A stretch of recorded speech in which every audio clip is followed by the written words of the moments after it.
Hello everyone. In this video, I'm going to be talking about an awesome new Cantonese online translator that I discovered, and I'm going to talk about a little bit about Cantonese and how it's different from Mandarin, and I hope you enjoy this video.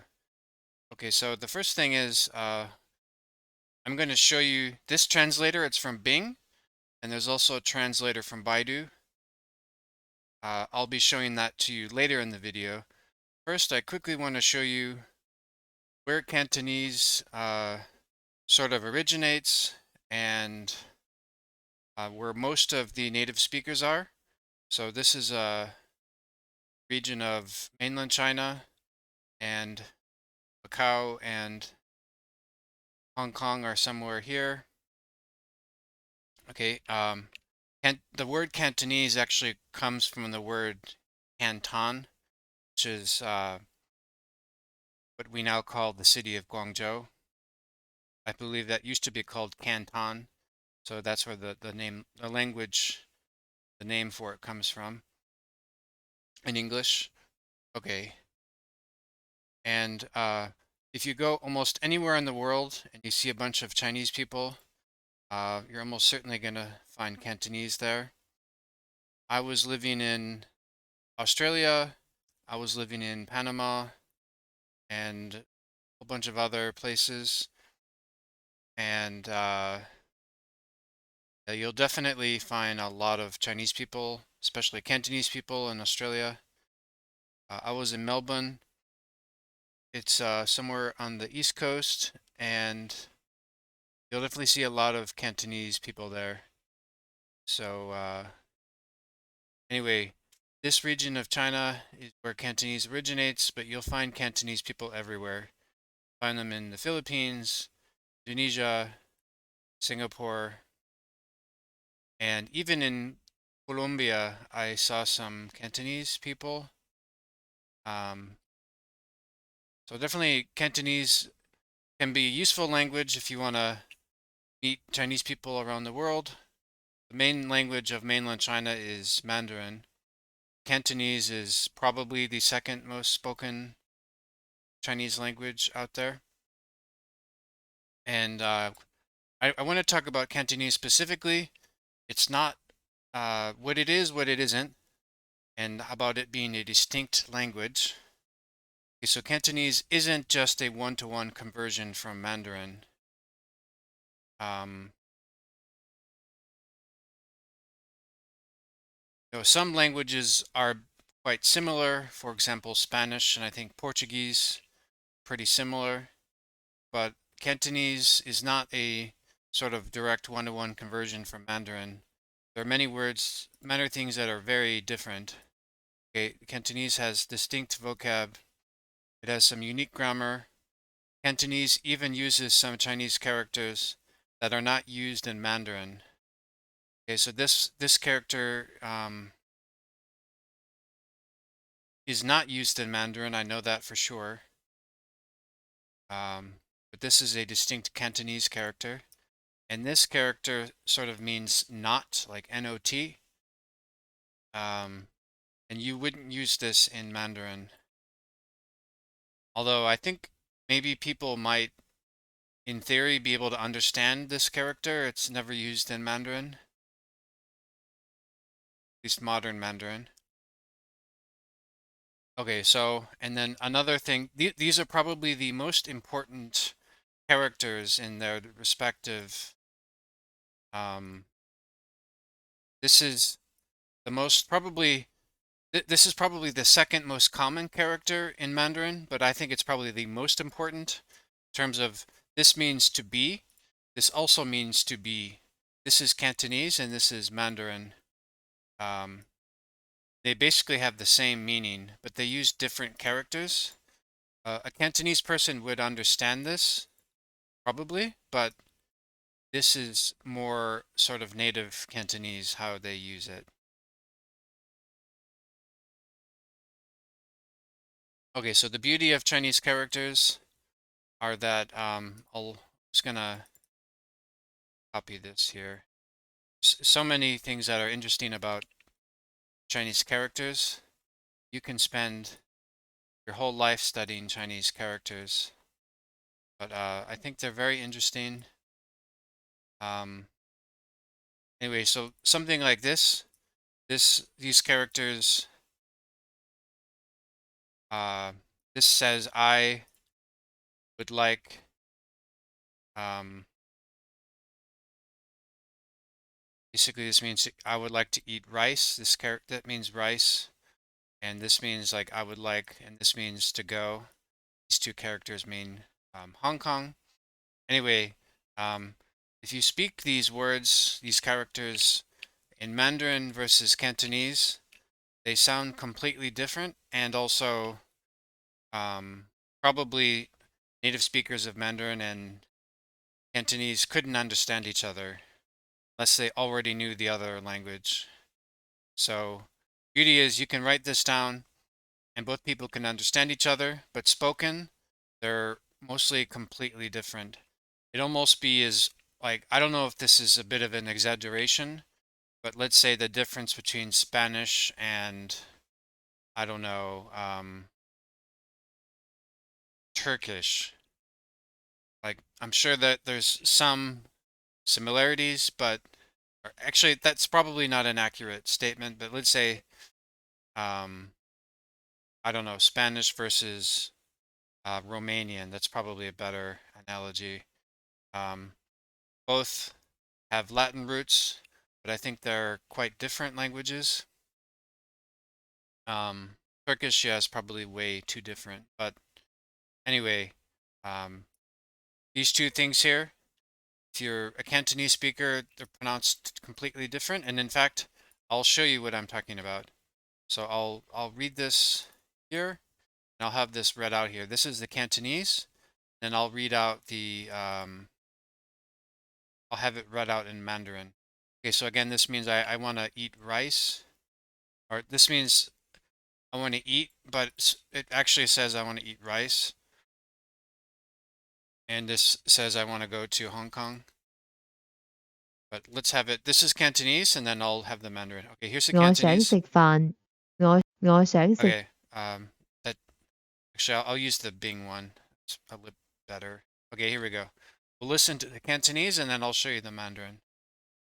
我想食米飯，我想去香港。Okay, now for the Mandarin. Same characters.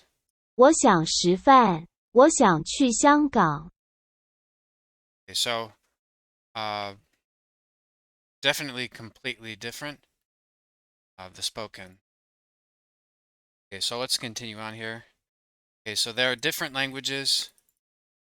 If you use a transliteration system like Pinyin,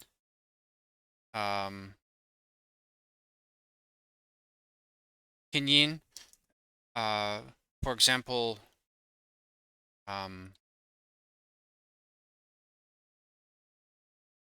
if you want to say this means like hello.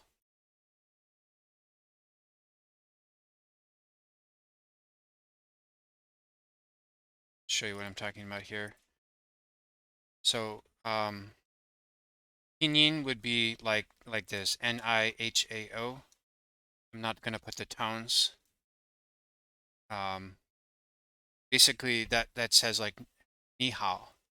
I'm ignoring the tones. In Cantonese, it would be like this, like ne ho. Okay, ne ho and ni hao. Yeah, maybe there's some rough similarity. There are some characters that are just completely different, and you have no idea what like that. And then I've had some native speakers of Mandarin tell me that Cantonese is harder for them than English.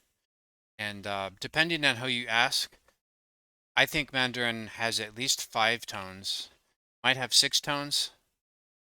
If you learn in a beginner's Mandarin course, they would tell you there's 4 tones, but I think that's inaccurate. There's at least 5 tones, probably 6 tones. And Cantonese, I think it has at least 8 tones, maybe 9 tones, could even be 10 or more. I haven't studied Cantonese extensively to know. Okay, and here's a really important thing. Cantonese and Mandarin are not the same thing. Okay, you can't just, they're not the same thing, and some people who understand one won't understand the other. And this is all like a cultural thing to understand. Some Hong Kong people can get highly offended if you speak Mandarin to them, and some people consider Mandarin like a language of um, colonization, oppression. So if you're in Hong Kong or Macau, I'd say try to use either broken Cantonese or maybe English or Portuguese. A lot of people are trilingual in Hong Kong, speaking Cantonese, English, and Mandarin, but it's probably an unwise thing to do, assuming they speak Mandarin. I know a lot of mainland people would piss off Hong Kong people by just like starting out speaking Mandarin, um, not really trying to learn their local language. So anyway, that's like an important thing to note. Um, okay, so but this is something that I now about the translator. I think this is awesome from Bing, and I only noticed this most recently in the last few months. Um, and I actually noticed it. Go to Bing Translator. I noticed it somehow by accident even. I was looking through this and I noticed that they have Chinese simplified and traditional. Chinese simplified is the characters um, they use in mainland China. Traditional is used in Taiwan, Hong Kong, and Macau, and Malaysia and other places.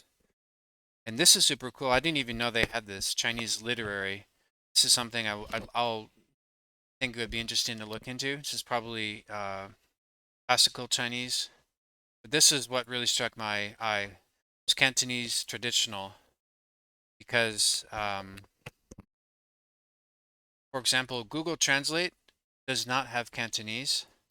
And for the longest time, anytime I wanted to translate something from, for example, English to Chinese, it would just automatically assume it's Mandarin. Problem is that, as I've said, they use different characters, have different vocabulary, they pronounce word like characters completely differently. So it's super awesome that Bing did this. I think this is pretty awesome. And let's just come up with a random sentence here. I used to live in um, Ho Man Tin. That's a place in Hong Kong.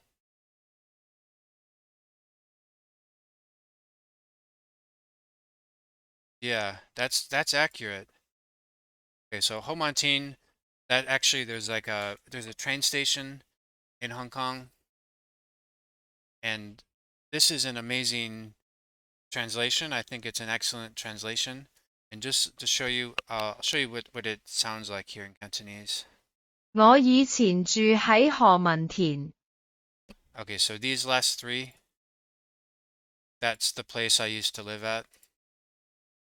Okay, and I used to live on Hong Kong Island too. That's sort of their main uh, main financial island. It's a very awesome island anyway. And the reason I show you this is, yeah, like this kind of blew my mind because it's literally the first time I ever saw a Cantonese translator that's any good. And I only randomly noticed that Baidu, Baidu Fan Yi also has a Cantonese translator. And let me show you how you find that. So if you go to fanyi.baidu.com, by the way, if you don't know what Baidu is, it's kind of the Google of China because Google is technically banned in China, mainland China. Baidu is like the of the Chinese language. It's probably the most popular mainland China. Okay, so this is how you find Cantonese, and I'll show you these characters mean English, like the English language. Oh, that's super interesting. I didn't know that they had an English way to do that. But if you don't have English, you're going to be looking for this. This means Cantonese. And I'll just do this for you here. I'll put it in English and I'll have it translate into Cantonese. And I'll give it the same words that I did for uh, Google. Okay. And this gives a pretty good translation. It gives the same translation. I'll show you what it sounds like here. 我以前喺何文田 Okay, so that's a good translation actually. I want to show you what okay. So this is what I was originally going to show you. I want to eat rice um, and I want to visit Hong Kong. Okay, this is what it sounds like in Microsoft. One thing that's really important is that this gives you the traditional characters, and that's what they actually use in Hong Kong. Um, on Baidu, they're just going to show you the simplified version. Okay, these are simplified. This is um, this is a different character from the traditional character for rice. Okay, actually, I think the Bing translation is more accurate. These characters specifically mean rice. I think this means I want to eat rice, but this is sort of like a 80% as good at translation, let's say. Okay, so this we'll play this for you one more time. 我想食米飯，我想去香港。Okay, so I want to eat rice, want to visit Hong Kong, and this is what the Baidu Translate sounds 我 like. 想我想食飯，我想去香港。So I gotta say that Bing has done an amazing job. I normally don't use Bing, but whatever Microsoft has done with OpenAI the last 2 years, and this I think is just really amazing. Even Google Translate doesn't have Cantonese, and I normally prefer Google Translate. So if you want to learn Cantonese, I think that using Bing Translate could be definitely a great way to do it. And by the way, from the beginning, I wanted just to show you Cantonese here. Like these two characters mean Guangdong. Uh, that's a province in China. So this literally means like the province in China, that language. This is the simplified characters for that. Um, I forgot what this character means, but this one means east, and this means language. I think this might mean wide, like wide east language, but this specifically, these two mean Guangdong, and I think that is the most populous province in mainland China, and Guangdong is here. Shenzhen is like the electronics capital of the world. They have a lot of factories here.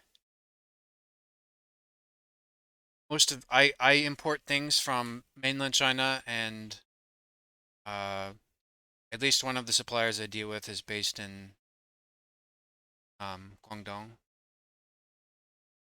Okay, so anyway, this video was about online translators and a little bit about Cantonese.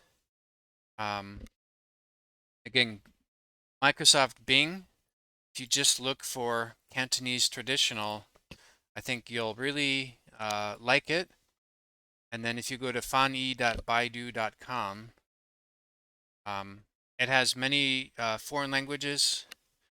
By default, it's going to have Mandarin, but you can look for English, and they now have an option. If you look for EN, that's English. Example, you can search for these characters mean English, and then if you want to look for Cantonese, these characters mean Cantonese. This is another way to say Cantonese. There's different ways to say Cantonese. And again, I want to eat rice. I want to visit Hong Kong. That translation is like 80% good, but I think the Bing translation is the best. But this 80% good is still an amazing translation compared to like no other places I know of. The Baidu and Bing have it, and I think it's awesome. I think it's awesome too because you'll keep the Cantonese language alive, hopefully, and just better resources for Cantonese. Okay, I hope you enjoyed this video and see you in the next one. And if you like this video, appreciate if you like it, subscribe to my channel, and yeah, leave a comment if you like. Thank you.